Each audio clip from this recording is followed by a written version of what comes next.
I'm just gonna hold a moment, make sure we're getting the audio. I think her They're problem over the phone. is giggle and run away. Okay, we're good. Okay.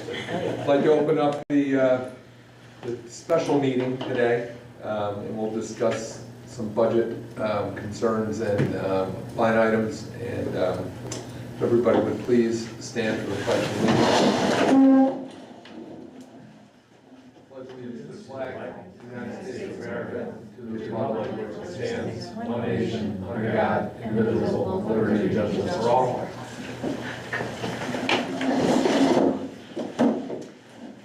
Please do a roll call. Thank you. John Guglielmo. Here. Tim Clark. Here. Audra All. Here. Sarah Baczynski. Here. Chris Boucher is not here. Ken Chester. Here. Tara Ryder. Here. Okay. Is there any community comments? No, but can we do a motion for accepting the agenda? We certainly can. Thank you. I'd like to get a motion to accept the agenda. Motion. Tim? Ken is the second. All in favor? Thank you.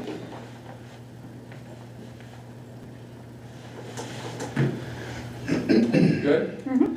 Okay, I would like to hand this over to our superintendent and our business manager for some budgetary issues, or not issues, but workshop. Sounds good. All right. That's the right word. Yep. All right, thanks everybody for coming in this evening. We're gonna see how this works for us with our new, well, we got a new smart board. It's bigger than this one. We put it in the gymnasium where it fits the room better from for there, and then the one that was in the gym is over here. This way we can change the configuration of this room. If we wanted to use it this way, we wanted to use it this way, so this is going to be what we're going to use for our smart board. We took out the old one that was dark and hard to use anyways, so this smart board is going to give us a whole lot more flexibility, not only for our board meetings, but all the different uses that we use for this. So this is a special meeting that you folks authorized at our last board meeting. When on that agenda, we had a presentation for you, which was to be the final overall presentation, with the intent that the final number, which is all you are approving, is the total spending package that we would then put into all the state documents that are required to go out, our tax report card, and all of our publications that we need to do for our public budget vote.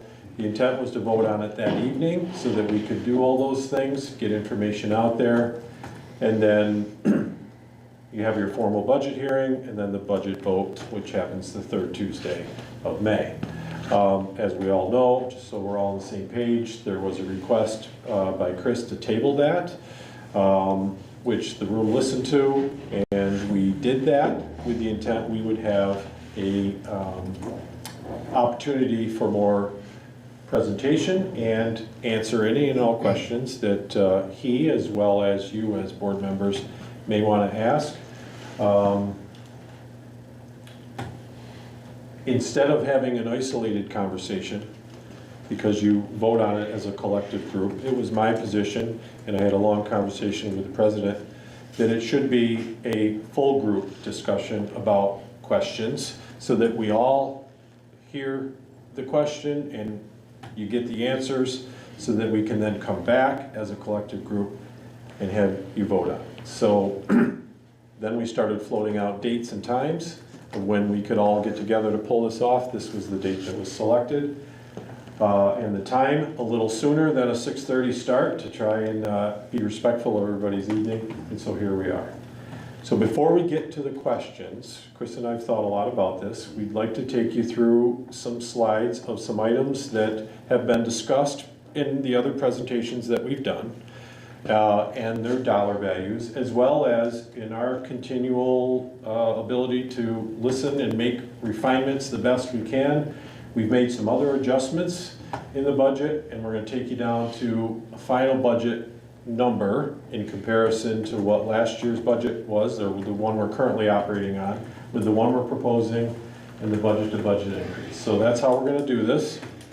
Once you have that information, you may have still some specific things you want to talk about. We're not going to take a long time on this because a lot of it is a replication of what you've already heard, but we're going to boil it down into some reminders and some summaries for you to make sure you have plenty of time to ask questions as we go. All right? Absolutely.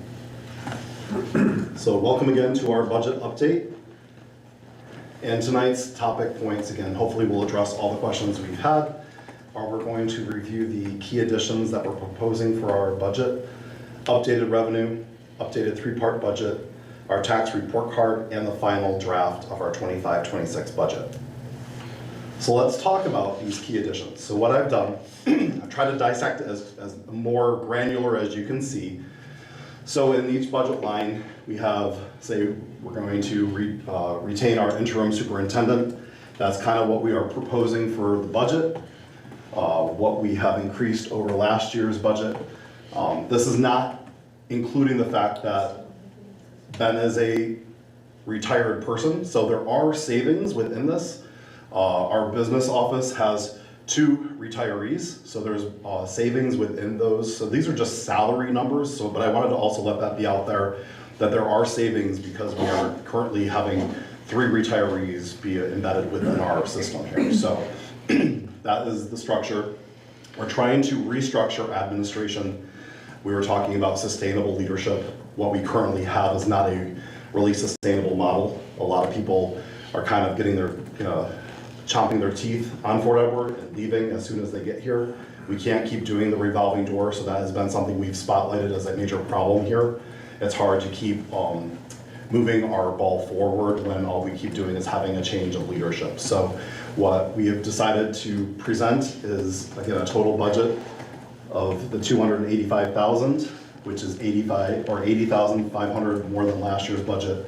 But what we're doing is we're segmenting out an elementary principal, a secondary principal, assistant principal, athletic director. So these are, again, taking a lot of conversations that we've had, finding areas where we need to improve, and this is the model that we have decided will be our best.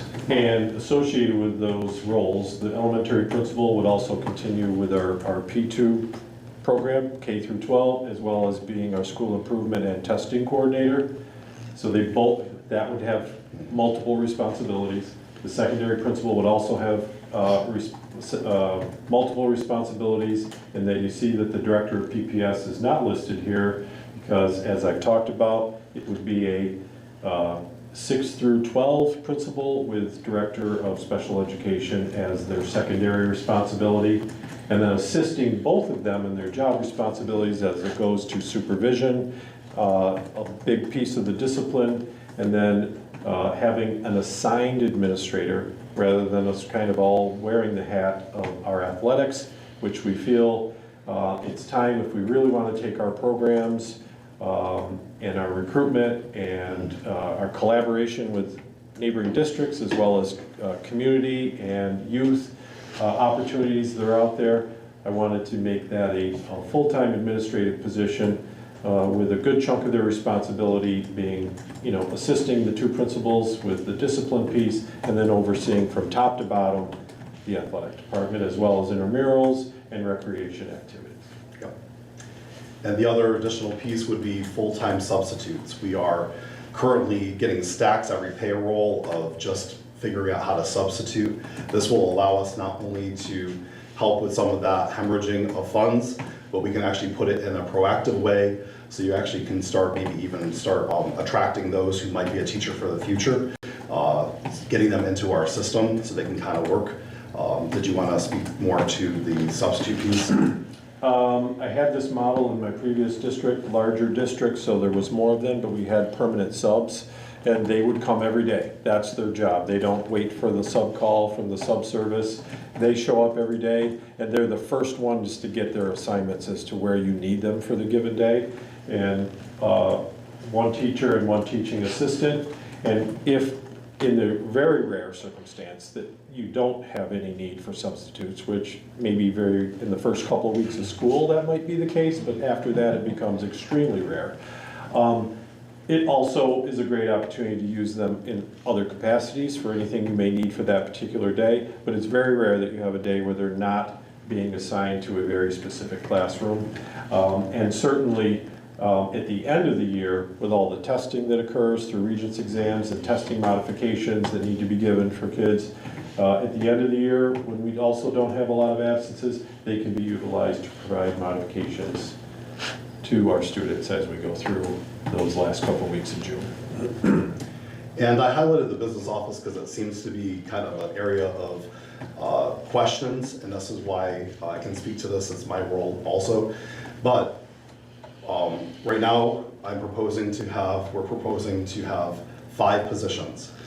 The reason, again, is for that sustainable leadership, and also knowing that a few years ago, your biggest risk, and still is currently your biggest risk to your business, is the fact that your business office relies on 2 retired people.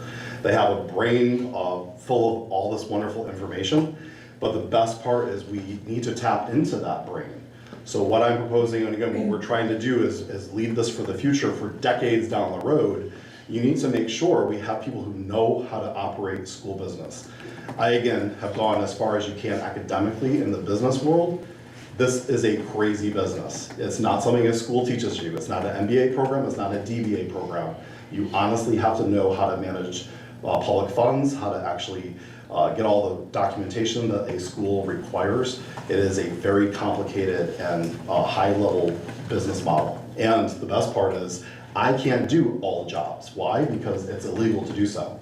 I can't say I want to purchase a vehicle, approve that purchase, and go out and purchase it. That is a very, very bad model, and the schools actually get into major problems because of that. So you have to remember, even to operate a school our size, you need a 3.5 FTE model just to even be a good model.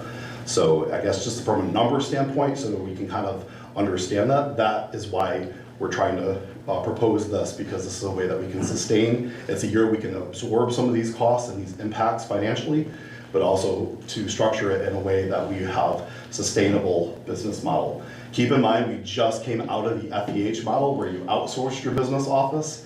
Was not the greatest successful model. There's a lot of inefficiency with that. You're reporting to a place 4 hours north. And let me show you what it looked like just back in 23, 24 when we actually had this model. These are all the positions we actually had through FEH. So we actually had 7 people in our business office just using the FEH model. When you include our deputy treasurer, who is your only 4-hour employed person, that's a total of 8 people. So just so you have a number standpoint of how that works, some of it's part 0.2, 0.4s, but these jobs were done by a total of 8 people. Just so you have a numbers in your head. And financially, what that costs, because again, your BOCES service cost $522,000 that year. After BOCES aid, you actually paid 58%. Why? Because a full-time FTE, you could only get BOCES return on a 0.6. So when you had 2 full-time people, you didn't get as much aid. So deep diving it, you actually paid $302,000 just on that model, with another $50,000 for the deputy treasurer. So your total was $352,760 is what Fort Edward paid to run their business office. So going back, that proposed model is $307,500, which is, again, it's 107 over this last budget, but it's also because we have high-end people who know what they're doing.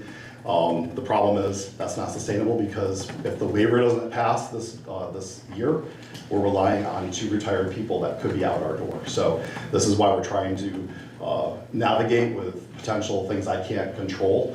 I would love to keep that brain. So the bottom line is, with trainees, this is the best model, because we can train them in a year's time to suck all that information out, so they actually know the treasury role, they know the deputy treasury role, they can do all facets of the business, and that will actually make us better in the future.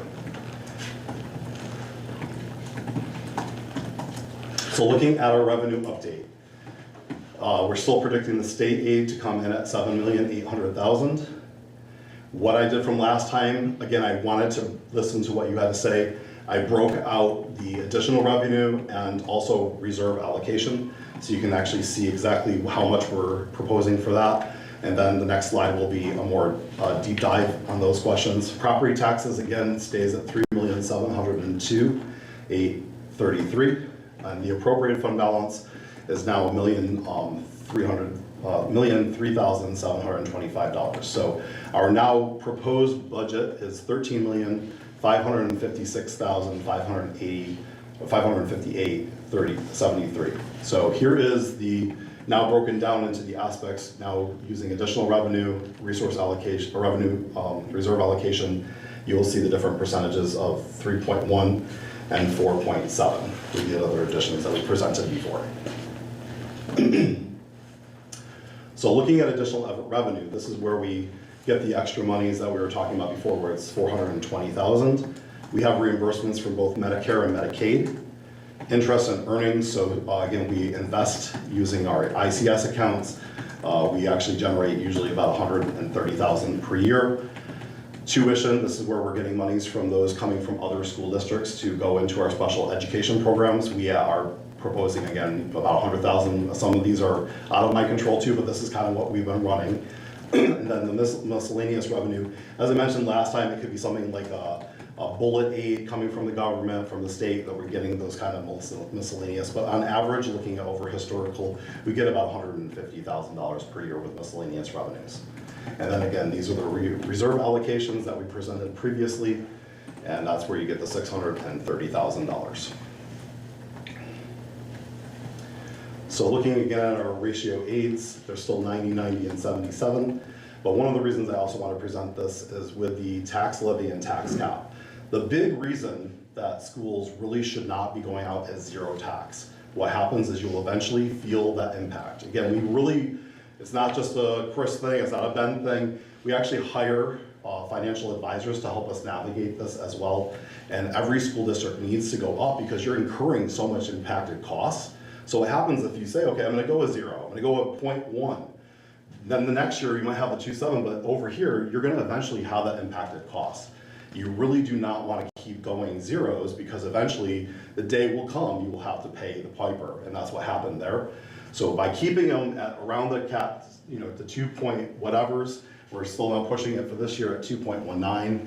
That's actually a good fiscal strategy because you're seeing slight increments, not a gigantic increase. I do remember you saying that Yes. before, keeping it stable and steady so that it's not a big jump like that. I Correct. remember you saying that. And again, I have no control of the tax base. Like I would love to have more businesses in Fort Edward where you can say it's not just the Irving tissue. It's not just on the backs of residential people. What happens with our rolls, as we just ran the top 10, 4 of your top rolls in your area are residential.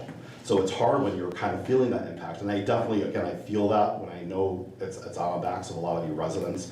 But what happens is because we don't have the business to offset those costs, it's gotta kind of come from residents. So getting more business into Fort Edward, that would be an awesome thing. I would love that to happen. I'm hearing new restaurants might be coming. That's exciting. 2. Yeah, so those are kinds of exciting moments because again, the more that we can kind of rely on businesses to generate, you'll start seeing some of those impacted costs become, supplemented by businesses. But you really do not want to go zeros because you'll eventually have to still incur those That's really costs. that 21, 22 Yes, with a large yes, hit. Yeah. Predictability, it's been said that good budgeting is a fairly mundane process. You take what you're currently doing and what it costs you, what you want to do next year and what it costs you, and you build the plan accordingly. And any new things that you do, you want to do so in a way that's fiscally responsible. So if we're taking anywhere from 2 to 2.2, 2.3, and everybody can gain on that, and everybody can plan on that, and we're still moving the district forward with making ourselves a better institution, right. that's how it's supposed to go, rather than the roller coaster ride, which makes it hard for people to plan for their budgets in their homes. Correct. And that's really the whole intent here of what we're trying to do. But for a lot of families, you can't keep raising. People can't afford it. Our taxes are the highest of any other town. So I don't know how we can keep sustaining raising school taxes and property taxes in Fort Edward. People can't afford it. And we're gonna lose people out of Fort Edward, which is gonna be even worse. And again, I understand that. Right. It's a I- double-edged sword. It is. You I know, know personally, I can't keep affording an increase every year. in 5 years, 2.19% adds up. Yeah, mine are quite high on my property. I have one of the largest properties in the village. That's Well, why I'm I mean, concerned if about we this. look at it like this, prior to this last assessment for properties, it had been 12 and a half years Yeah, before one was done. So that was a huge hit on people. reality. And it wasn't anybody's fault, but the people that, assign the assessors. If you're assessed every 2 years, then this is not as drastic. So people felt that crunch because their homes got assessed and some of their property taxes doubled. That's exactly what happens. If it keeps going 0, 0, 0, 0, yeah, people feel good because their school tax isn't going up. But then all of a sudden, we're in the same boat we were in before. On the flip side of that, the other double edge, or the other edge of the double-edged sword, is if we continue to incrementally raise school taxes, you're not gonna have the population, people are gonna move. But, in my personal opinion, the village needs to get more involved in the village to bring things in, to offset the burden of the homeowner and share that tax revenue burden with everybody. And we can't do that if we don't bring businesses in. It's a nice start that we're getting 2 restaurants in, but let's face it, restaurants in 2 years could go away. We need viable, sustainable business downtown to offset burden to the homeowners and the individual taxpayers. That's really the issue. The issue isn't raising the school tax. The issue is we don't have anything here to offset what the individual taxpayers are paying. Correct. Well, would you bring a business in with what we pay in taxes to Port Edward? They're gonna have to pay the same amount of taxes and more. Well, Would you go sure. to Southwest Falls and Saratoga County where it's cheaper? Well, yeah. So But I mean, that's if what I'm saying. you take a ride through downtown, it wouldn't bring any business in there anyway, because it looks like, a scene from The Walking Dead.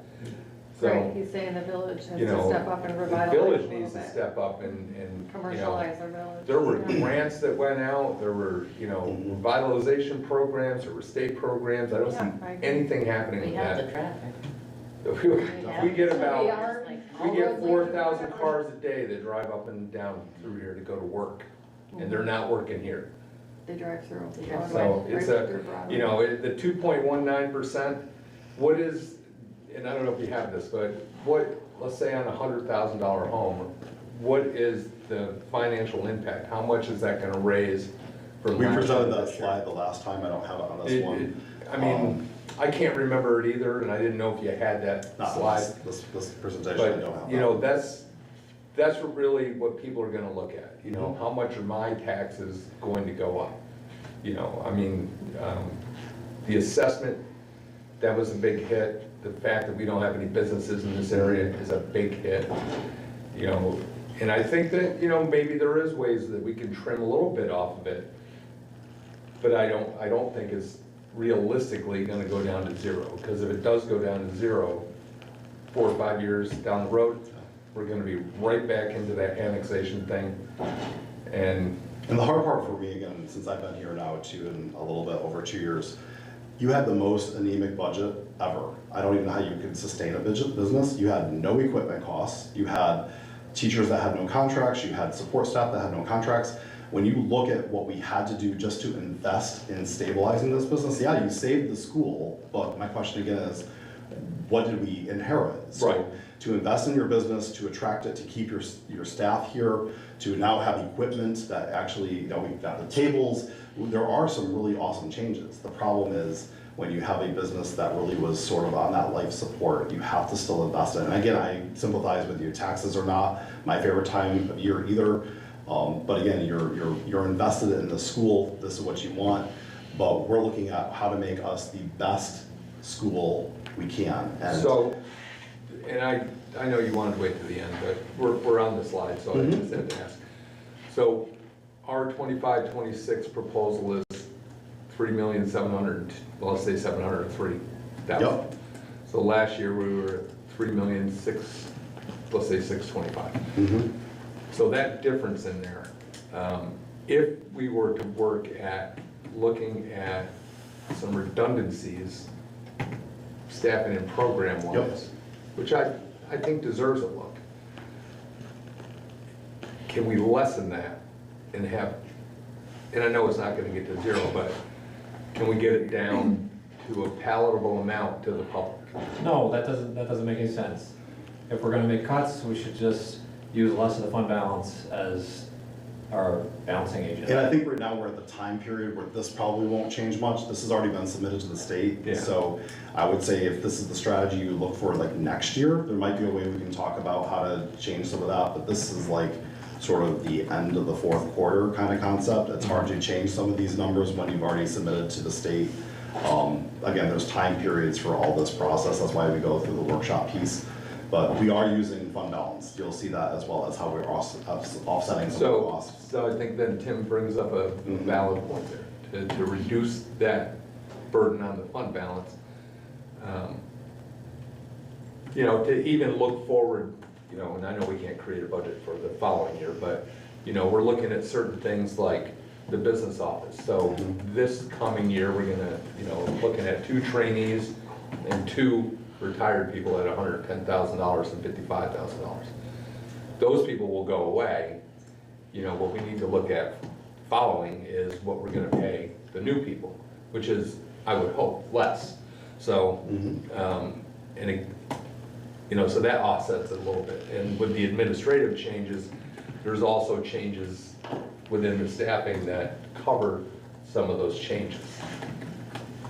But I would say every budget opens up a new opportunity. We're kind of at this budget cycle to sort of say this is what we're doing. Yeah. But next year, we definitely have, it's like open forum for discussion to sort of make those tweaks. But this is kind of where we're at in this budget. I'm sorry, go ahead. I have a question. Are we pretty much on par with other districts on the percentage rate? I mean, I look at school taxes every single day, Yeah. all day long. Yep. And when I see how much people pay in their tax bills, Gilderland, $9,000 a year. Shen, they're paying $8,000 to $13,000 per year on their property taxes. Scottsville, Schuylerville. I mean, we think we have high tax bills for school taxes. I mean, you might go to Granville, they might be paying $4,000, maybe $2,000 in their school taxes. I get where it's like, some of us might be paying higher than others.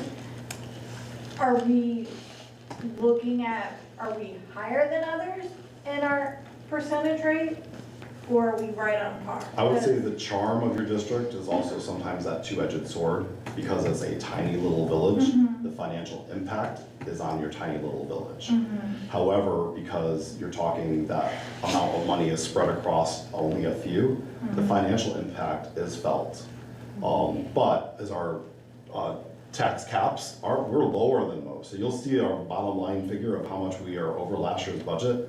It's to the point where probably every single one school, at least in our area, would be jealous of the numbers we're presenting. I know some that are busting their tax cap.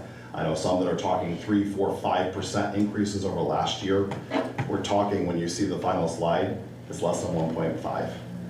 So when you see the overall budget presentation, we are actually at the point of most people's envy. So I can say that verbatim because people, when I just met with my business officials, we are to the point where how on earth are you doing this? So from that comparison, I'm excited for us because we've been able to incur all of these major costs, all of these major changes to make Fort Edward the best, which is what our goal is, but we're doing it in such a, I think, responsible way. And people can challenge it what they want, but I think this is the responsible model. And financially, we're able to incur a lot of these costs at a low overage from last year's budget. How many students do we have? You'll see that on the tax report card. Yep. So here's our 3-part budget. Again, we did some minor tweaks to make sure that it's $13,556,000. We did actually decrease it. I'll show you where we actually found those decreases. But we are actually a 1.27 difference from last year's budget over. And here's our tax report card. So when you were talking about public school enrollment, we were 3,875 last year. We're currently 363. It is a decrease. But I also like to point out the consumer price index is 2.95.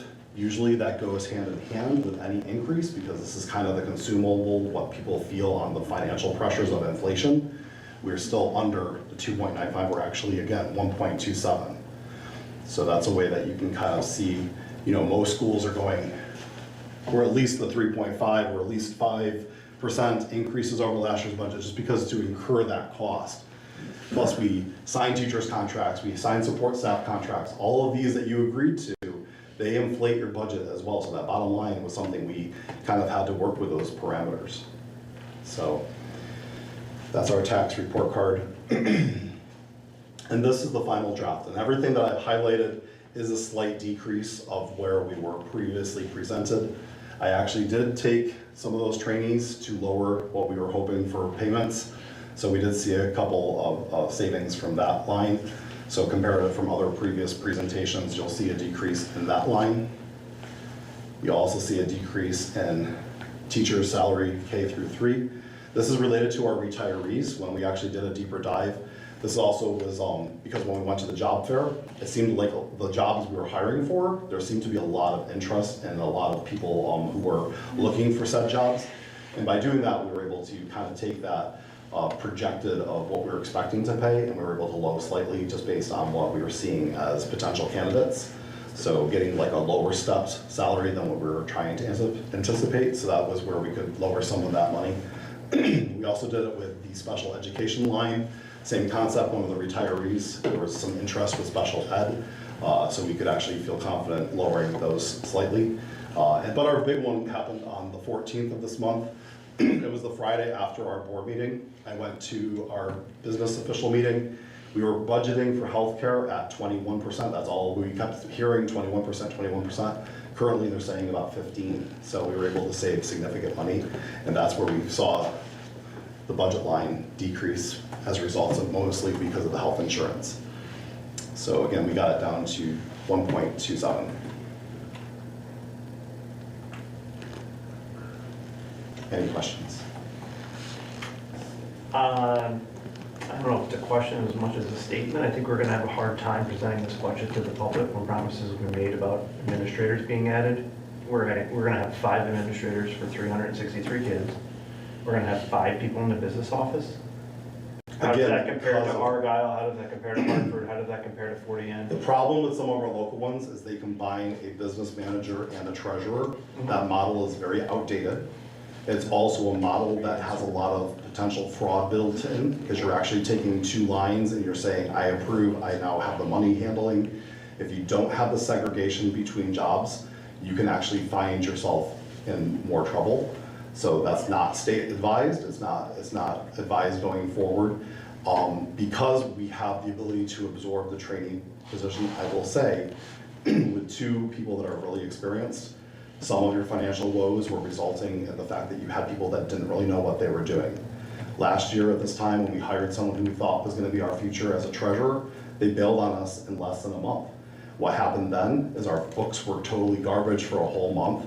If it wasn't for someone coming in to help us who actually was that amazing intern that we have hired, he was able to sustain our business and get us back to good footing. Plus, we just got out of FEH BOCES. There's still a lot of labor pains with that. You outsourced your business office. There's a lot of things that we're still uncovering to make us optimal. So you're proposing 3 full-time employees after this year in the business office It would be 3, that's correct, yes. for $13 million budget? But again, the best optimal way to have a school, even our size, it should be 3.5 is really technically how you should operate your business office. And I believe we can do that in a 3-person model, correct? I have concerns about the administration still, because we are a small village. People are gonna be incredibly shocked to see So so many. I look at it more like a redistribution of your administration. If you consider Jessica Smacko now as a TOSA, but she's serving in an administrative role. So you had a pre-K through 12 principal with a TOSA, and you had Mallory as a director of special education. How do we get this across to the public though? Because they're gonna see it black and white. I understand what you're saying, but they're gonna get shell shocked when they see it on paper. Well, you're still covering, you're just delineating the duties differently by not having a standalone director of special ed. So that you're actually eliminating a director of special ed, and the TOSA, you're making into an administrative role as the assistant principal and director of athletics. So you're taking your Aaron's position and making it 2 principals, but you're giving them assigned responsibilities and besides being elementary and secondary. Right. And then your TOSA is basically becoming a full-time administrator as an assistant principal, which I know you as a collective group talked about wanting to do that and then extended it for another year. And you're eliminating a stipend athletic coordinator position by doing this as well. And giving a better product. I understand all of this, so when we're sending out the pamphlet to the residents, is there something that we can add to that to explain our thought process Oh, in this? absolutely. Because I'm saying if they're like, like I said, historically, that's gonna be a lot to them. And we need this to pass, I cannot do that again if it doesn't pass. So if we just Absolutely. explain our thoughts, Absolutely. so that people can sit and read it, because I know people go through this budget, maybe they'll understand that, again, we're fortifying, but it needs to be explained somehow, because they're not here. Yeah. I talked about it. The pre-K through 12 model of being an administrator was a management role. It wasn't a leadership role. And I agree. Erin busted her tail from start to finish every day, chasing what needed to be done in certain aspects. But the opportunity to actually lead departments and lead the academic piece as well as handle some day-to-day operations is almost impossible when you're doing all the discipline and you're coordinating all the things that are required of us from the state of New York. By breaking it out, and this is something I'll be Johnny Appleseed. I've done it before. I'll talk to any group that wants to hear me.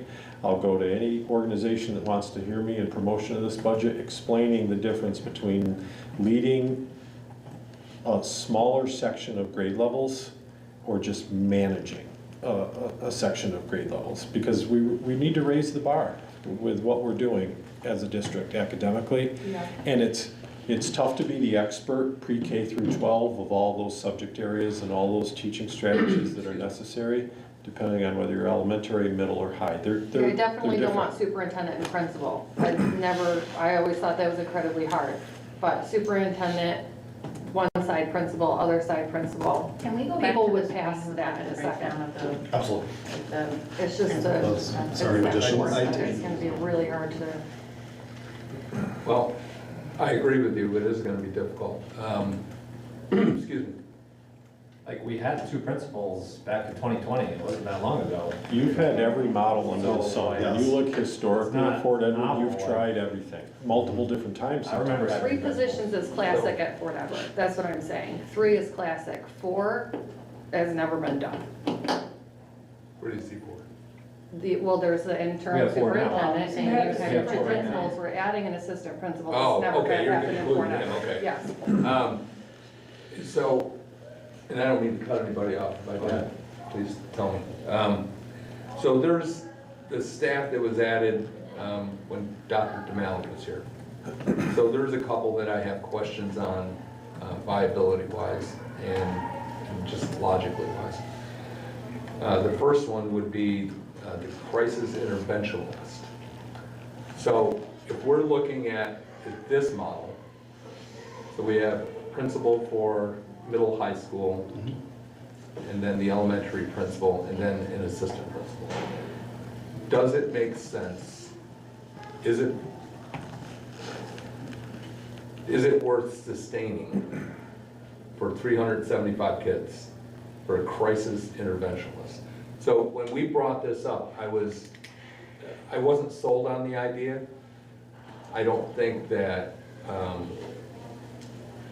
maybe it was the way it was presented, but I just didn't feel that that was needed here. And if other aspects of the staff were truly doing their jobs. So, and I'm not saying they weren't, but I understand what you're saying. So that, because we do have a school psychologist, Yep, and we do have a social worker, correct. And 2 guidance counselors. and 2 guidance counselors, and we're proposing another Disciplinary assistant, an assistant principal. Mhm. Should we have that? Is that a necessary, logical position to have in a 375 child atmosphere? Yep. It's a great question, and we've had those conversations.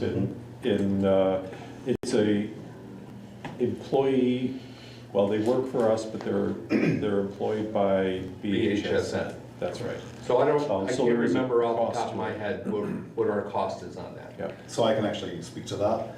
So we go through BOCES, Yeah. get the aid back, it costs you as a district $12,000. Okay. So it's a So position that's. here's my point on this. So if we're gonna explain to somebody at Cumberland Farms or Stewart's, or in your neighborhood, Mhm. why this is a viable matrix, we have to tell them that we're trimming fat somewhere. Yeah. And in my opinion, that is one of the fatty areas. So even though it's only $12,000, it's $12,000.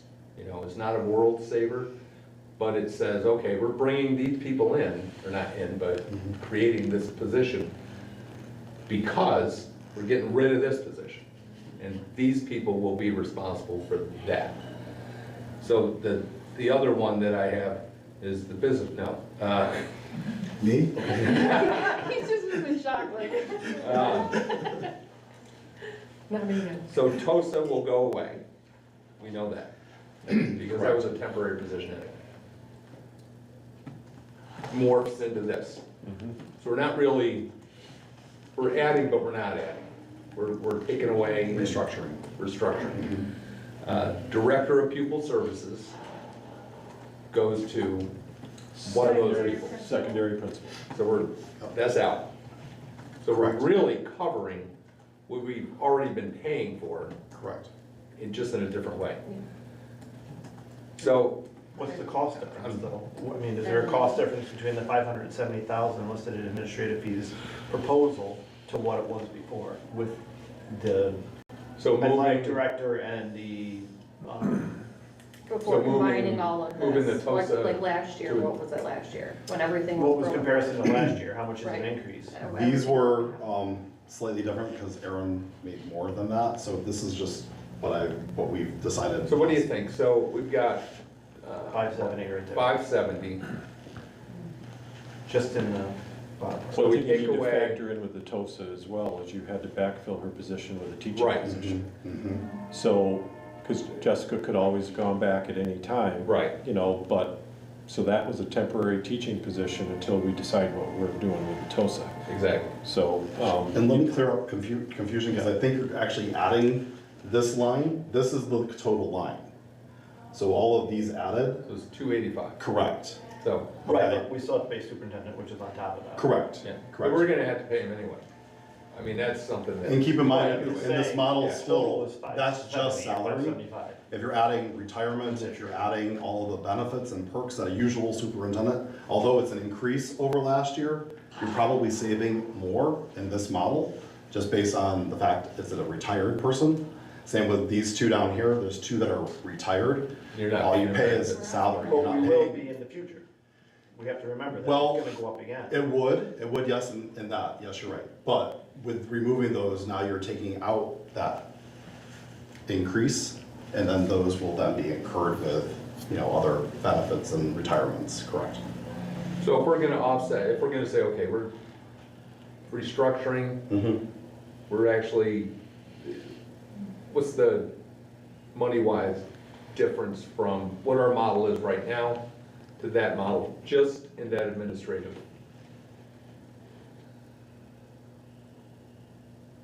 Well, you increased last year about $120,000 Over what we paid last year. over what you paid last year. 120? Is P2 a state mandated? Character ed is state mandated, What P2 is the program Yeah. that Fort Edwards bought into and run. So we have to run a character ed Yeah, program. character ed So- is state mandated, but Yes. that's the program that we use to do that. Yeah. Oh, okay, I always wondered that. Yeah. And there's all kinds out there, but, Okay. you know, whatever your school uses is what people refer to as, Okay, but it's Your statement program. to have something. Correct. Okay, There's- I understand. there's all I kinds did of- always wonder that. Yep. canned programs. There's some that are more Okay. embedded, but P2 is the one that Fort Edward did a couple years ago and bought Can we into. ever switch it up and do something else? Or do we, I know that's totally off topic, but Yeah, I mean. I feel like the there's- kids need to do something different coming up soon. I shouldn't throw that out there randomly. So if you took away the name Switch it up. assistant principal and made it athletic director or That's what something I- else, would you rather name it something else than I think- assistant principal athletic director? I think it just says assistant principal or if you see principal 3 times, I think people are gonna, That's a valid point. Dean of Students? Yeah. It just needs to be justified. I think if it's explained. athletic director or something else, then And words do matter, so as you said, if you see Director of that- Student Activities? We can put any title on it as long as I mean, it's, I just think seeing 3 principals is kind of okay. That makes But, sense. and I don't see where I honestly there's 363 kids this year. Where do you need 3 principals? Is my, that's just my opinion, but Well, I would rather see elementary, secondary athletic director get to an elementary principal, say, and then the CSE go to a secondary principal and eliminate the assistant principal, because I don't think you're gonna sell that. And you're gonna have a hard enough time selling 2 principals, because there was promises made in this district, and people remember that. yeah. well, I will say this. Our last principal, that model did not work at all. At all. And it wasn't her, it was the model. Where, it just was not there was no attention paid wasn't enough attention paid to the staff. And there's certainly, that led to not enough attention paid to the students. So that one principal model, I know that the people that have been in Fort Edward forever, they've got their favorite guys that were in here, and I understand that, and they were great people. But that's in the past. That did not work at all. I mean, look, how often have we had an interim and then, we get somebody in and they leave? You talk to any staff member here, that's the biggest negative about the entire thing, was that lack of continuity. Yep. So that last year was absolutely, not this year, but the year before, was horrible. I mean, philosophically, avoiding the status quo and creating a model of sustainable leadership is really the 2 mantras that I would sit with Chris on and say, whatever we gotta do, we gotta avoid the status quo and just accept that, well, this is what we do in Fort Edward, this is what we're gonna do next year. And create a model of leadership that people wanna come in here and sink their teeth and really dive in to try and make it a better place without always looking over their shoulder for what's the next best gig. Because I mean, And- I'm sorry. No, that's all right, I'm just, so Okay. I'm repeating myself and it reiterates your point, the pre-K through 12 model, it's tough for somebody to dig their teeth in and say, I wanna sustain here and really see improvement in us academically, when they've got so many responsibilities, they wanna take on a chunk of grade levels that they're the expert in. That's what leaders wanna do, and that's why I break it out like this. So I mean, if we look at where our academic standing is, where is it? Compared to, I know that it's an opt-in testing and all that stuff, but grade for grade, school for school, if you had to rank this school in this area with all the other small schools, where are we academically? Honestly. I mean, look, it's not a secret, anybody can find it, but. Yeah, I mean, we're middle of the pack at best. And, we have to ask people, I mean, and I understand, this is a big chunk, and it's a big Overall, sell. as a district, not individuals, we have great accomplishment Yeah, in but pockets. overall, When you look at district, we're middle of the pack. we sit here and I understand, believe me, that, why would somebody want to move here? when you're raising school taxes, and I understand that, and look, I don't like seeing it any more than anybody else. But who wants to move to a shitty school? I'm sorry. I agree. But seriously, I mean, if we're gonna pay the taxes, we might as well have the best school we can have for the taxes we pay. I mean, why would you move to Fort Edward if you could move to, who's the top small school in the area? Soon it's gonna be yes. Really? I mean, I Go don't, for it. You could move to a number of locations for a job that you have in Saratoga or Albany or Queensbury, and you don't want your kids to go to a big school. You could move to any of the small towns. I mean, which one are you gonna pick? You're gonna pick the one with the best school. And it's not that I don't understand, I really do, Ken, I understand, but believe me, I don't like seeing my taxes go up any more than anybody Well, else. what do you do if they vote this down?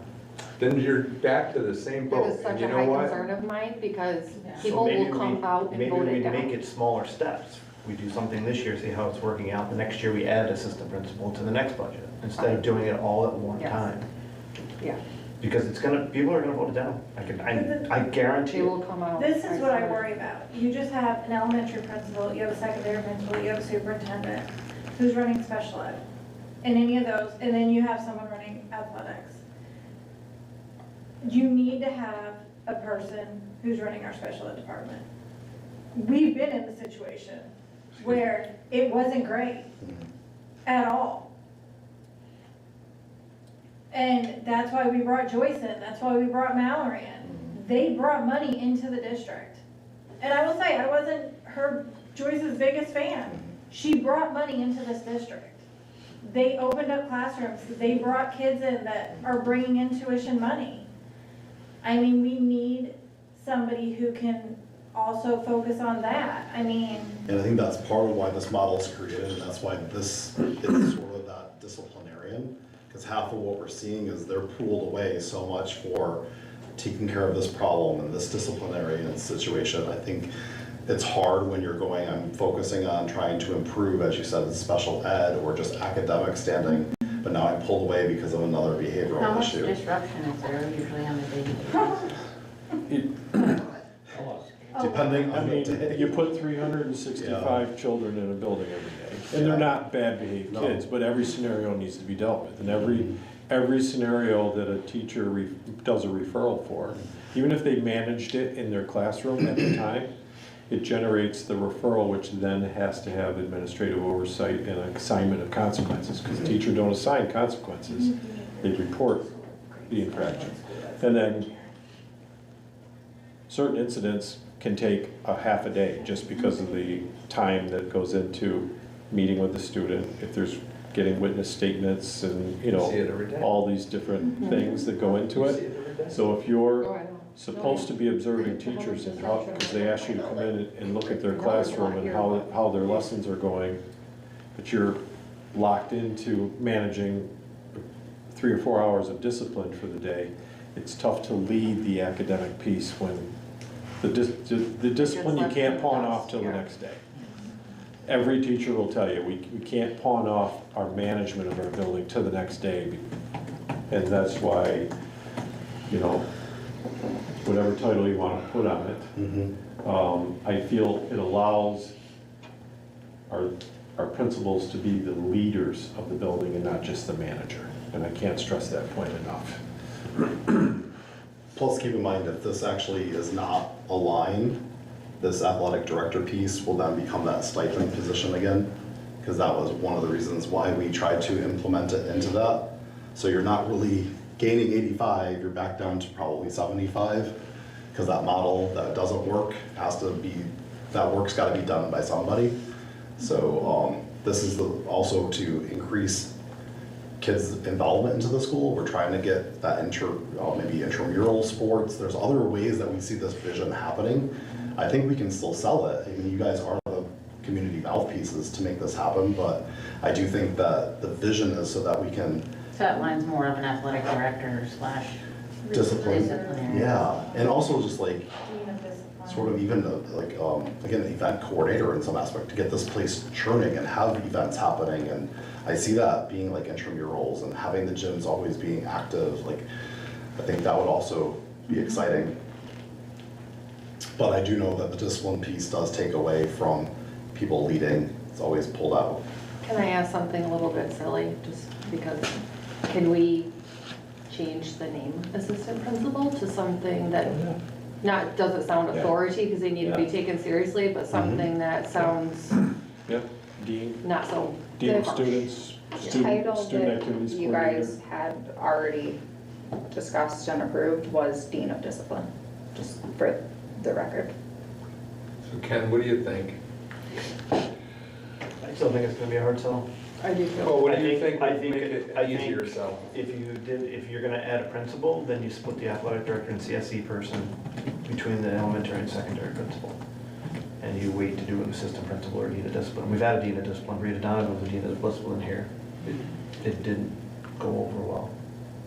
Oh, No, I mean, I don't think it's gonna make a difference if you put assistant principal or dean of discipline. It may a little bit, but they're gonna say, well, we have two principals, what do we need a dean of discipline for? And the superintendent and the 363 kids. I mean, I just don't see it personally. I mean, I'm not trying to sway anybody, I personally don't see it. Not all at once. If you wait next year and add another one after that, if you see how it works, maybe, but I don't, this year, I think it's gonna be a hard I sell. completely agree with you. I do. And- well, I think well, we luckily, need to they're test all in the water. same building, unlike Glens Falls, where we would need another superintendent. Yeah. True. Um, I But mean, even I- at those schools, even at the elementary schools, say in Glens Falls, for example, I don't know, I'm gonna throw a number out there, 175 kids per building, they have one principal. That's 175 kids. Well, you had a superintendent and a principal, didn't you? Superintendent for the whole district. Oh, you had a There's only one principal in yeah. each building. Yeah. There's no That's right. assistant principals, it's one principal in each building. So That's double a that, lot. that's 350 kids, that's two principals. That's a lot. That's That's bosses harsh. too, for every building, even the kindergarten center. Has two. It's a lot of money. I agree with It Ken. is. But I I mean, just think, I think it's gonna be a hard sell. I do think it is gonna be a hard sell. I mean, believe me, you guys, well, you know, I mean, any increase is gonna be tough. It really is. I mean, and I understand from a financial aspect that, there has to be, or you're gonna just bottom out after a few years. But it's, I don't know if it's the, verbiage will make a difference or not, or, I don't think it will, I was just trying to help, but I think starting with. you take the class, $85,000 right? away, is that gonna make a huge difference? No, but I think they're also gonna look at the business office and go, wait a minute. What What if- is going That- on that here? would- What if that they one did can be one explained. training instead of I two? think that one is. And keep in mind, Why are the we second training training. people and not hiring? Good people point, that but qualify? again, you're talking two people that are willing not to even have a salary increase. Well, they're doing and that. willing to spending brain $90,000 share. for I don't training have plus that much paying time somebody built in to have two people carry the baton further. Yeah. I don't know how that can So be then done. add that to. I think real leadership also includes the mentor process. I think knowing that you're willing to mentor people, I just always been at the. And that's what the public's gonna see. We did it with Yeah. Sam and You Karen. got a good We point want there. most of that too. Yeah, I mean, we can't even transport our kids to their events, to their sporting events. Never mind propose this. But that's my opinion. that's not because of money though. That's because of staffing. We just can't get people to drive. But again, you could take that money and incentivize, and then maybe poach people from other places. I mean, I just thinking what the public's gonna see.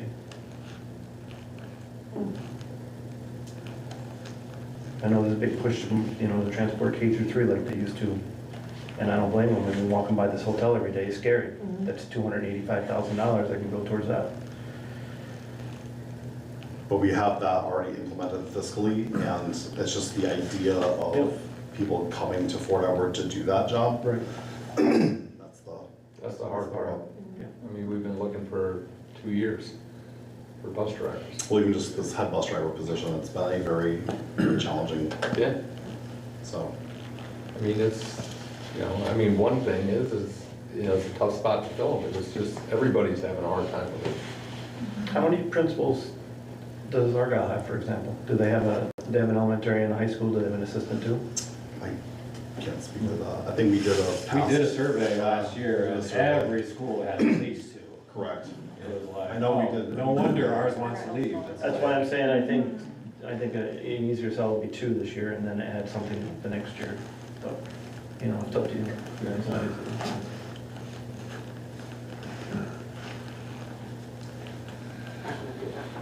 All right, so I'm coming back next year, right? Yes, we all in agreement on that? Yes, Can we agree on that? Yes, you're good. So I philosophically, I mean, you hired me to come in, bring my experience, my recommendation to you. We gotta break out the principles. We gotta do that. If you really are serious and not just talking about it, but you genuinely wanna see us improve our performance, because we are an academic institution. If we want to improve our performance, I gotta delineate the duties to give them time to actually focus on improving us academically as an institution. And one principal, I'm telling you, is not gonna be able to make us better academically. They can do a lot, but we're not gonna move ourselves academically without putting people in a position to be the experts in that area, to give guidance and leadership to the teachers when they need it most, to bring in a consolidated and concise collaborative curriculum that builds on one grade level to the next. We've done all kinds of curriculum analysis here, and they've tried different things, and we're kind of all over the board. One of the things I want our principals to do is to take all that work that we've dabbled with, but we've had so much turnover, we've never tied it all together the way we're supposed to. I want to give the principals time to actually tie all this stuff that's been done in increments and tie it all together and then put it into place so that they can actually see some results of the fruits of their labor. So you folks want to see a change here. I don't want to give one of the principals the athletic director. We can take the director of pupil personnel services and keep it with the secondary principal, because I think that model is working. And we have a little working interview going on as we speak. With some tweaking, which we talk about it every week, I think that model is working just fine. The elementary principal, I'd like to still be in charge of the, you know, the character education and the, you know, our testing coordinator and our school improvement coordinator and all of our data that is required as a school district. I would keep the athletic director administrative title with my title, with the intent that next year at this time, the district evaluates where we are, and if you feel differently as a board, you can act on it differently at that time. But I would probably ask to keep the stipend athletic position in place simply because of the logistics of the day-to-day communication that happens with ADs when it starts snowing and cancellations and everything has to happen. Building schedules, those types of things. I would probably keep that position in place, but I would administrate over it like I'm trying to do now. That way the TOSA goes away, and you're not backfilling it with an assistant principal athletic director, so your TOSA is going away. And your director of special ed has gone away, and we've consolidated everything into 2 principals, superintendent, and a business administrator. That work better? I think it might be an easier sell. Honestly, I don't know, what do you guys think? I just looked up Argyle, they have 2 principals, elementary, secondary, junior high, and a director of special ed. Is what Argyle has. And a superintendent. And a superintendent. Yeah. They have 4 administrators. Well, I don't want the director of special education to go away because I know that is so much stuff, like state legal stuff. So I want a director of that So, somewhere. So, Well, you're gonna have the same I know. figure, maybe more.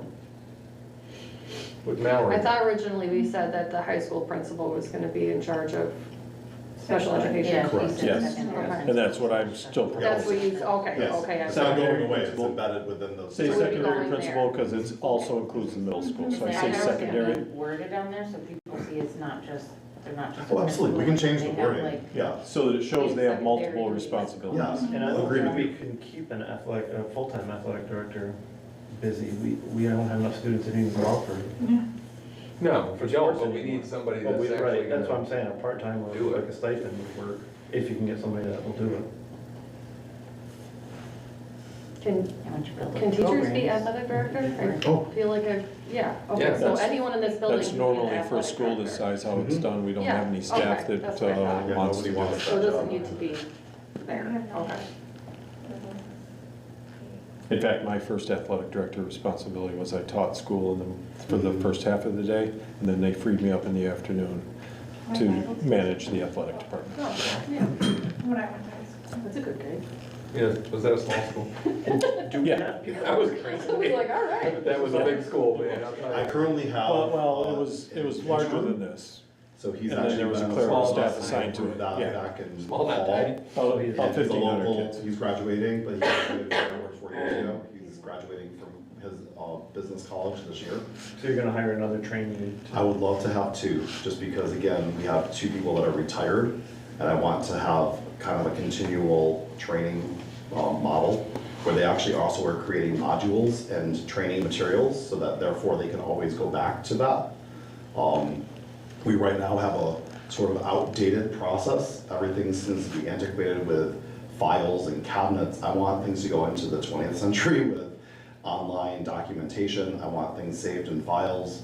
It will be so much better, but my vision can't currently be done with the current staff we have. So we're gonna, after this year, we'll have a business administrator, Yes, we'll have a district treasurer, who's gonna Correct. become a trainee, we'll have a deputy district treasurer. correct. And then, That will be it, There should be a. oh, isn't that right?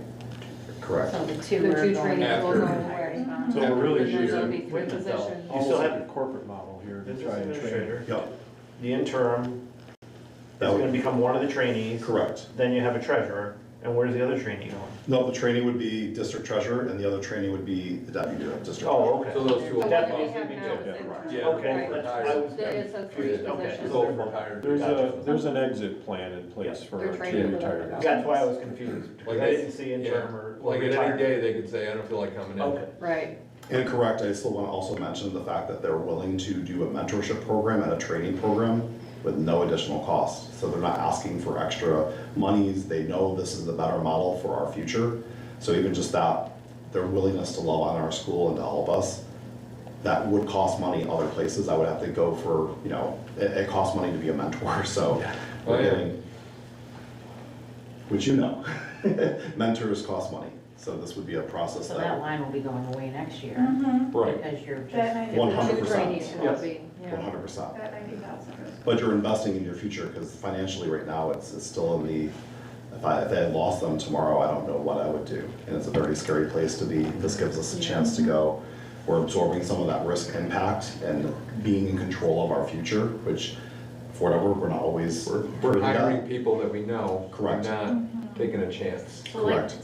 John was saying about like chiseling the fat, like you're talking about, is there some where or things where we show that we're actually trying to, Yeah. like you're talking about the crisis intervention or whatever, and 12,000? That, Are there some things If- that we if that's- show that we're trying to? I mean, it would be hard at that position, I'd be more willing to say we can honor that request because we've talked about it. Now, the other ones, I know that's an It ongoing, would be Thing. require more analysis and things that I'm prepared to do tonight to say, Oh, yeah, yeah. that's No, I'm just, gone. you Then know, what you proposed or suggested is something we've talked about and,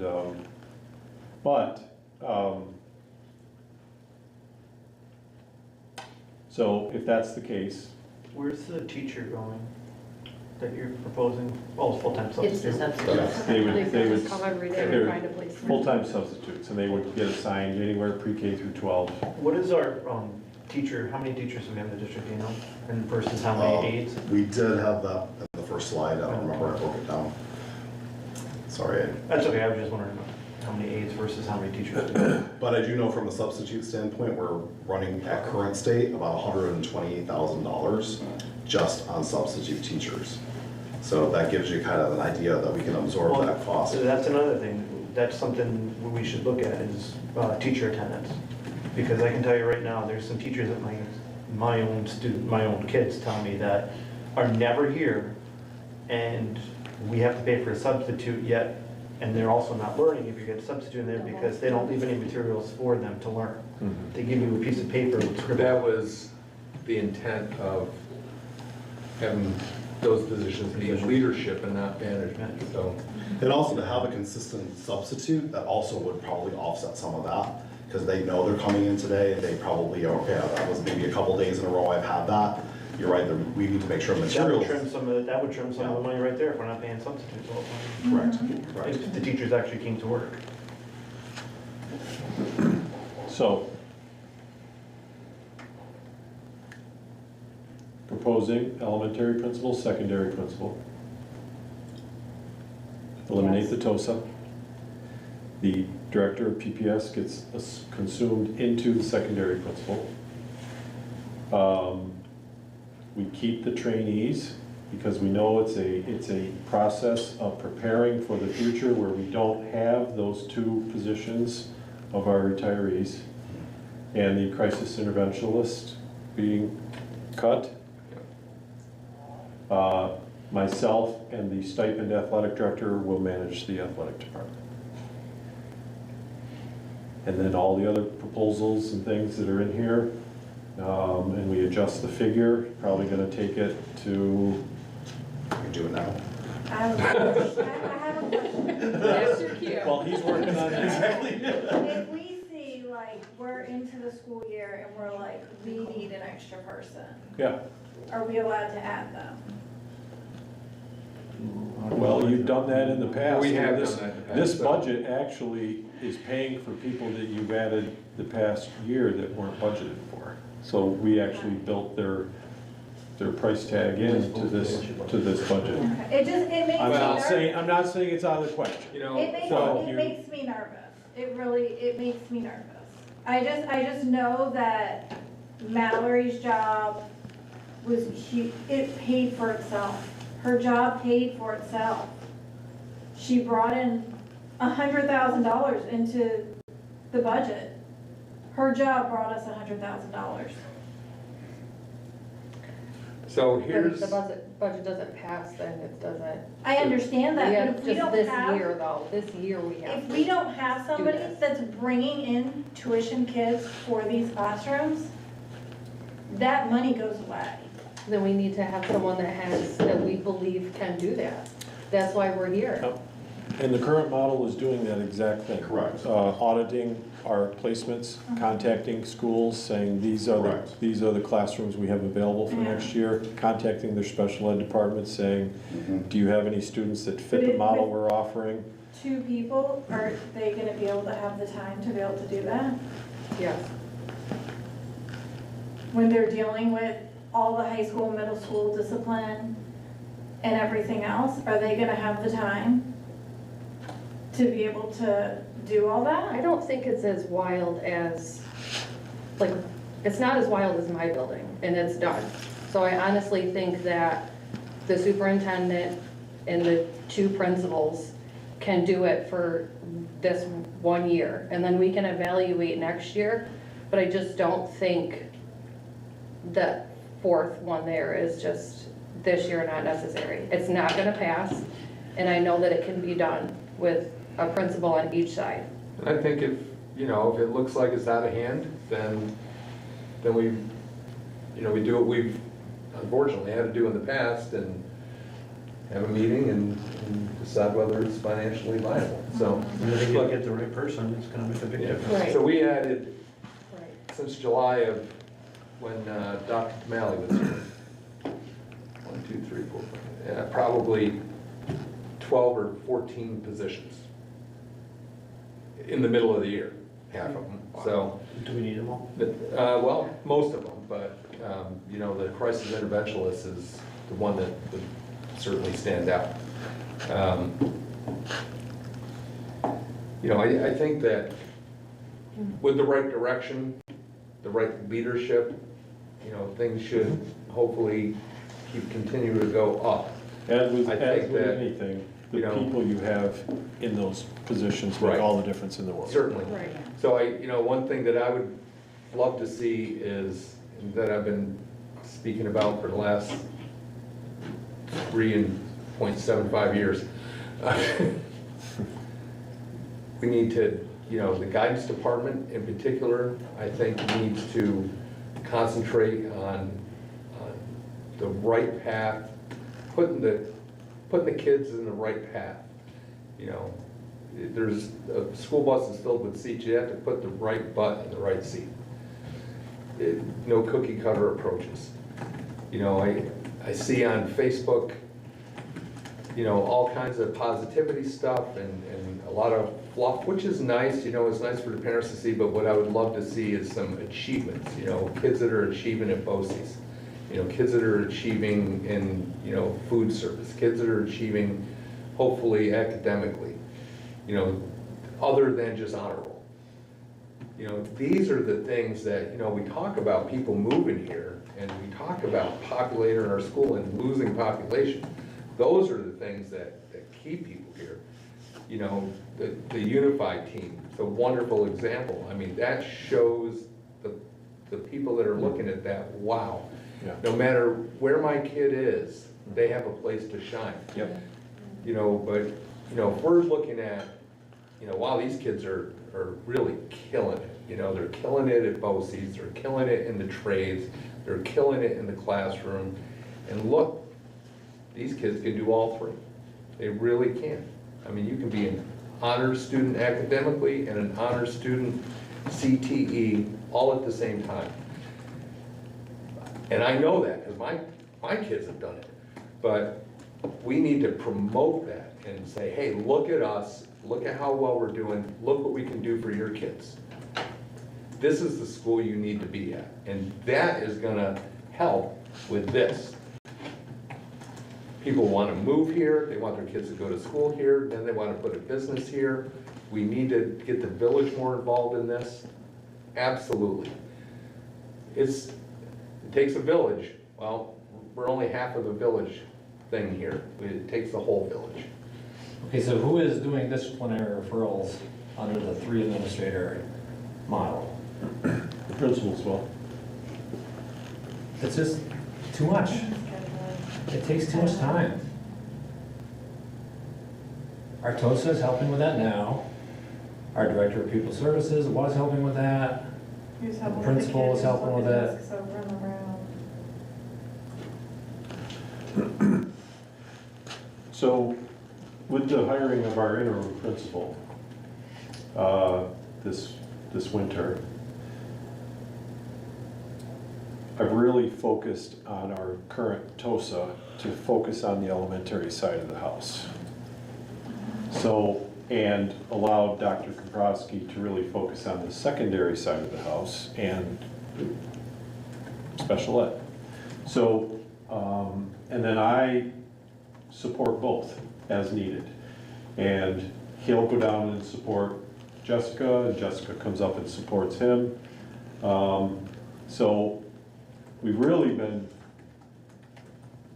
we've kind of been trying to navigate what Chris is working on right here. We've kind of been living it for, the past few weeks. How's it going? Well, it's, it's like anything else. It's, you have to pick and choose what you're gonna focus on, depending on the day. This proposal's intent was, everybody has their responsibility and they become the expert in that piece and focuses on that, so the other experts can focus on that. This, leading the district by committee is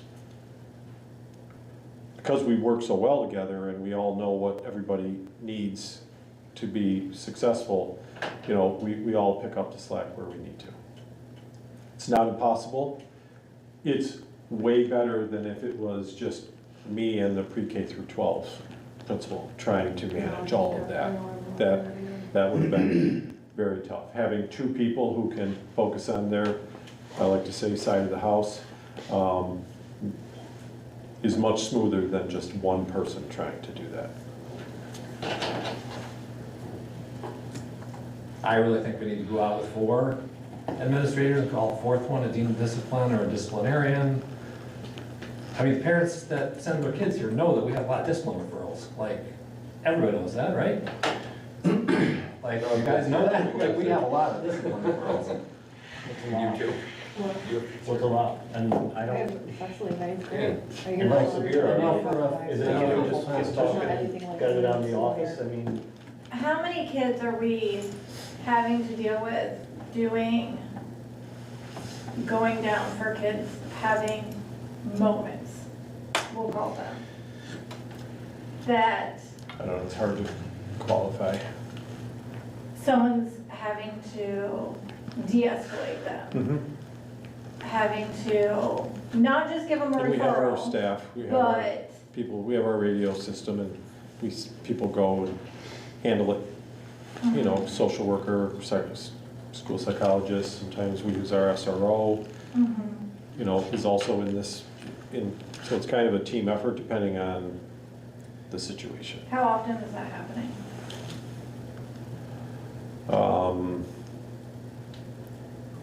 Anywhere from once a period to 3 times a period. So, let me ask you this. Pre-K through 12, somebody's being called somewhere every period. So I think one thing that we need to look at is what the impact of that is on the kids in the classroom. So how much time, you know, de-escalation sometimes is not a quick thing. Right. By the time somebody gets Right. down there to do it, remove the young person from the situation, how much, you know, there's only so many hours in the day and so many minutes in the classroom that you can learn. The learning stops, then it has to start again. The kids are rattled. You know, how much learning is lost doing that or experiencing that? Yeah. Well, if they're able to remove the student and get them into another location, it's fairly minimal and the kids are very good, they're very resourceful, they're very resilient. They know who usually the key players are. So, They just wait it just out, expect- they know it's just a matter of a few minutes and we're gonna be back to what we were doing. okay, so it's not like a, Yeah. I mean, I know like. Are there times, certainly, where it's very disruptive and the whole class ends up moving? Yes, but again, it's not, I don't wanna make it sound like it's a zoo here, it's not. And it's handled very well by our professionals, but you can't ignore that there's one building, we're all one location, 365 kids, pre-K through 12, basically, on one campus. There's always something. It needs to be, some child needs to be dealt with in some capacity that's outside the scope of the teacher at that moment. What's going over there, Matthew? Done. Oh, that was good. We should have had some Jeopardy music playing. Good timing. He was ready. Done. All right, so right now with the reductions that you have proposed, we will be at a $13,461,558 budget. So we lost 100. You lost 75,000, Oh, come on. but it will be a difference of 8.56 over last year's budget. So it's Say minimal, that in difference. It's Okay. still an increase, but it's- not, It's an increase of 75,000 over last year's budget, because last year's was 13,386. This year is 13,461. So the increase is 0.56%. is that palatable?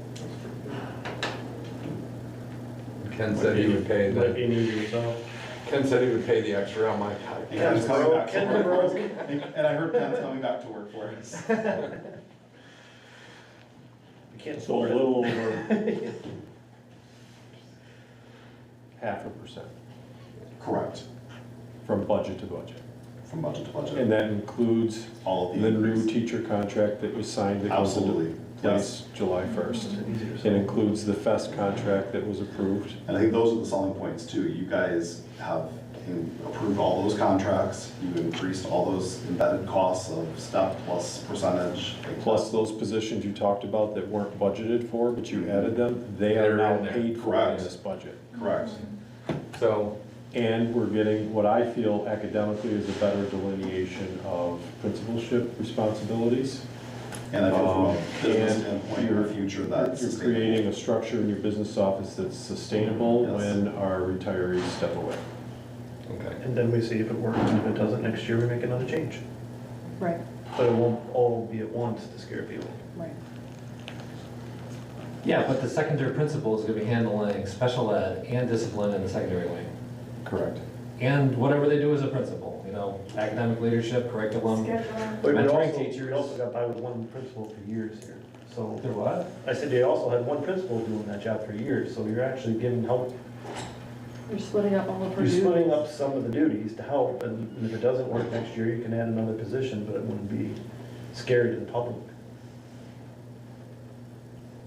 I don't understand why it's scary. We're going from 4 administrators to 4 administrators. Because It's this like, board made promises through the years and What are the promises? I that they don't- weren't going to add principals after what they went through.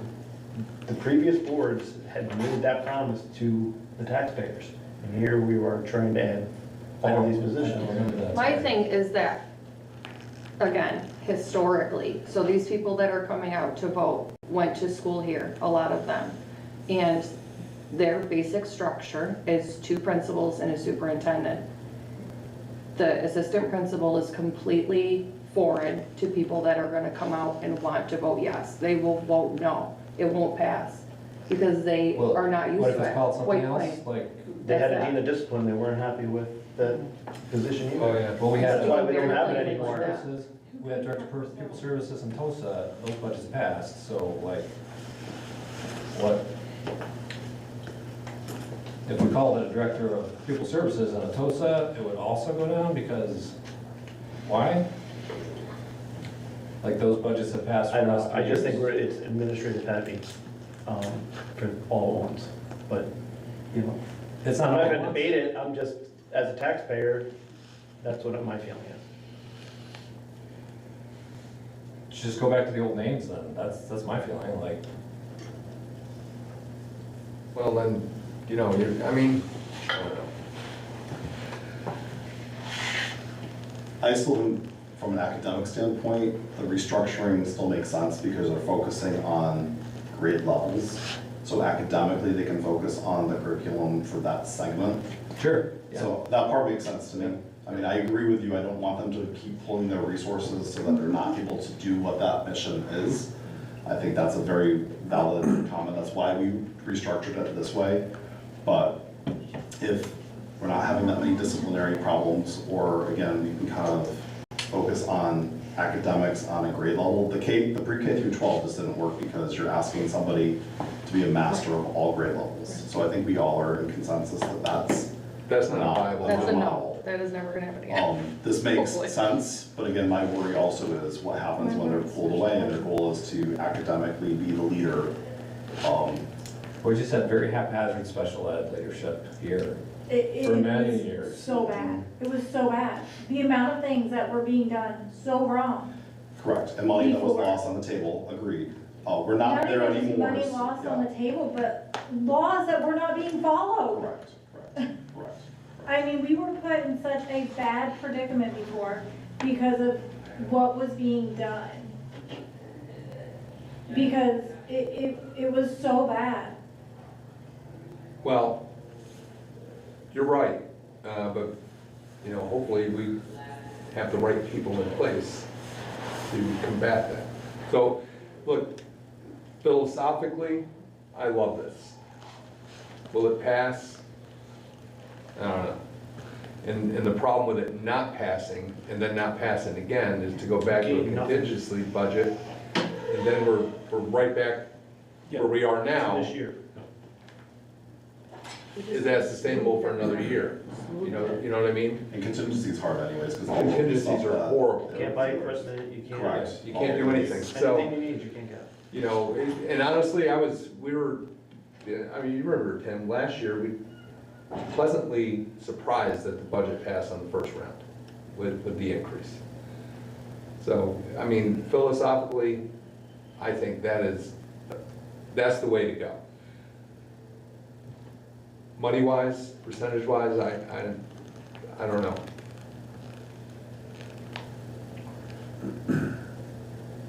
we didn't have to worry about that, that's perfect.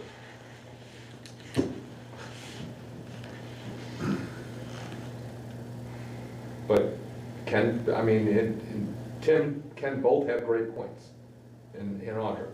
But, you know, we're looking at a village that doesn't have a lot of wealthy people.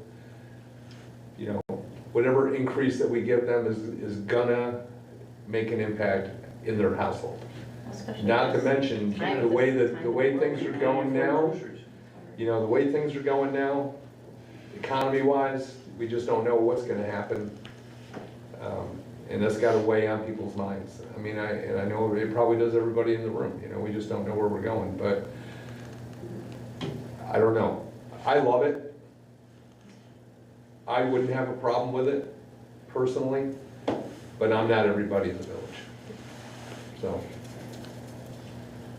Well, unfortunately, you have to think about everybody. exactly. Yeah. it's not And we just do. You know, we're the stewards of the taxpayers' money, plain and simple. We're the stewards of their money, and we have to look out for the best interests of the children and the staff members that are in the school.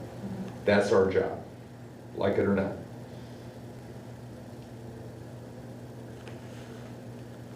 So what's the next step? We vote on it? Or- Well, you know, I guess my recommendation is all, you know, this business is all about compromises. And so this workshop, we listened, we've made some adjustments, you know, and everybody has their point of view. The compromises that he just read off and what it costs, we will make work. Failure is not an option. I don't care what model we go with. It's not something I'm going to allow to happen regardless. And it's a compromise. And the beauty of this process is you're going to be right back here again next year to make a determination as to whether it was an effective model or not. So we're looking at, you're building a plan for 1 year with the compromises. I say we take that number and we go. But the table has to, you do recognize the role is you also have to answer the questions and talk about it in a way that if you adopt the number, then you should feel like you can support it. You're gonna get both sides, Yeah. I'm telling you. Tim knows, he's been through it. Yeah. No matter which way you go, you're gonna hear it, so.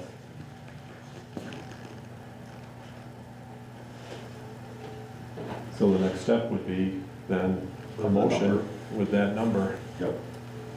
So, If you feel like as a group, Do you're we- ready for that. Do we feel like, are we ready for that?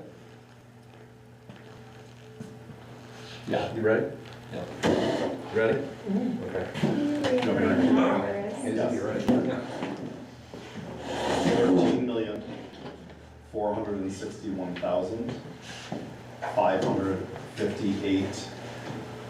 13,461,558.73. Thank you.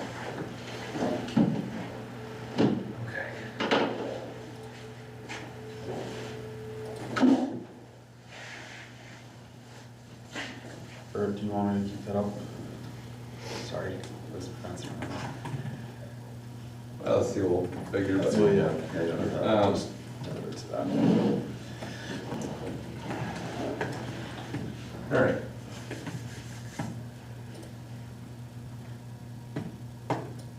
I need a motion to adopt, is that the correct terminology? Yes. Adopt the proposed budget that we've just heard about from Mr. Rader and Dr. Halsey. Need a motion, and it is Tara. Ken is second. Any discussion? All in favor?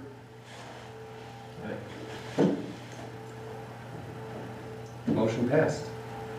Carried. Congratulations, you have a budget. Okay. Thank you, gentlemen, for fielding the questions. Sorry, can we just close the meeting?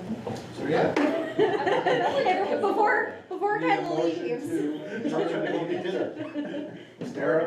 Sarah, Ryman, Always there. any discussion?